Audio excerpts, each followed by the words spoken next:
Hello and welcome to this short video tutorial on referencing in CMI assignments, and in particular I'll take a look at the inbuilt referencing facility in Microsoft Word. If you've not come across our tutorial videos before, my name is Brent Warren and I'm the Training Director and one of the tutors at CMBD. Now, if you've done any form of further education, higher education at university for example, you'll be familiar with the need to reference your sources.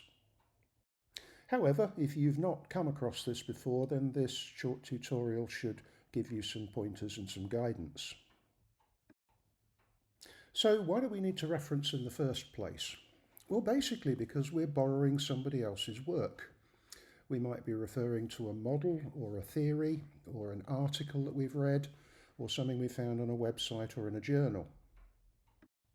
So that's why we need to do it. So let's have a look at the how using Microsoft's inbuilt citation stroke referencing system in Microsoft Word. The version I'm using is the latest. It's actually Word for Mac, so there might be some subtle differences depending on which version you're working on. Okay, so let's have a go at putting a reference into this example answer I've got for 1C of Unit 302. I've been talking about Belbin team roles, so I need to put a reference in there to his original work. Now, what you do is you go to the Reference tab, and if you're putting a reference in for the first time, you go to Insert Citation. And I click that, and a box drops down. And the first thing we do is check the type of source. Now, book is fine in this case, but if we've got something from a website, for example, drop that list down, select the appropriate type of reference, and if I go for website, you can see the type of information asked for changes. But we'll pop back to the book because that's what we need. And we start filling in the boxes, so Belbin, and so on and so forth, and you complete all the information asked for. When you've done that, you click on OK, and it will pop the reference into your answer. But I'm going to cheat.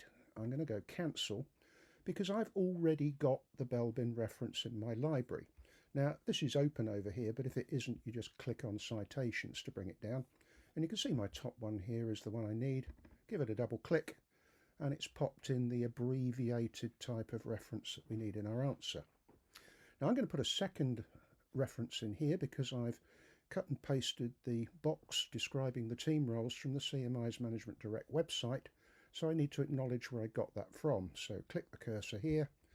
Again, I've already got this pre-populated, so a double click, and in it will pop the abbreviated version. Now, at the very end of the assignment, we need to put in the bibliography. That's the full details of all our references, i.e. all the information we put in all those boxes. So I'm just going to go down here. I'm going to pretend this is the end of the assignment, and I'm going to go for bibliography, and I'm going to click on Works Cited, and there it will put in all those full details for me. So where do we get the information from to pop in the boxes for our sources? Well, sometimes it's pretty straightforward. This next screenshot shows the Management Direct page where I grabbed that Belbin chart. And you can see on the bottom right-hand side of the screen, there are all the details of Meredith Belbin's book.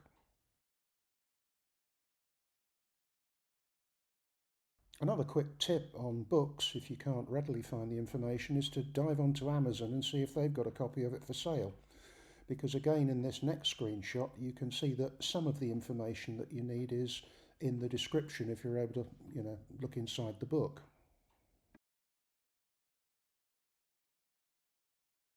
Further clues can be found sometimes on the syllabus and the indicative content.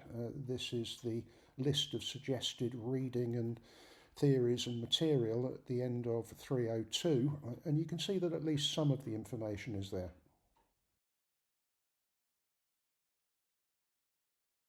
If you're quoting from a website, then obviously you can cut and paste the URL and get all the other information you need off the page itself. So how many times do we need to actually insert the reference for the same source? Well, if we're mentioning somebody several times within an answer for a particular task, then just the first time that we refer to them. However, if you go on to another task or another question within the assignment later on, then it's probably good practice to pop it in again.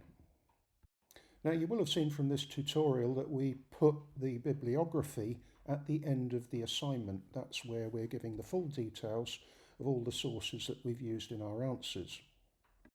However, if you're also using an evidence booklet to accompany your assignment, there can be some slight confusion because that actually has a section headed bibliography. That space is simply for stuff that you've used within the evidence booklet. Now, that might be work-based evidence, or you might have put a fairly substantial piece of research that you found in there or something like that. But the assignment has the assignment references and bibliography, and the evidence booklet has its own separate set. So that's pretty much it on referencing. I'm sure you'll agree it's perhaps not so onerous as it would first appear if you've not done it before. I hope that you found this useful. Do check back on the resource page on the CMBD website from time to time, because we're trying to constantly add to these video tutorials. But for now, thank you for listening.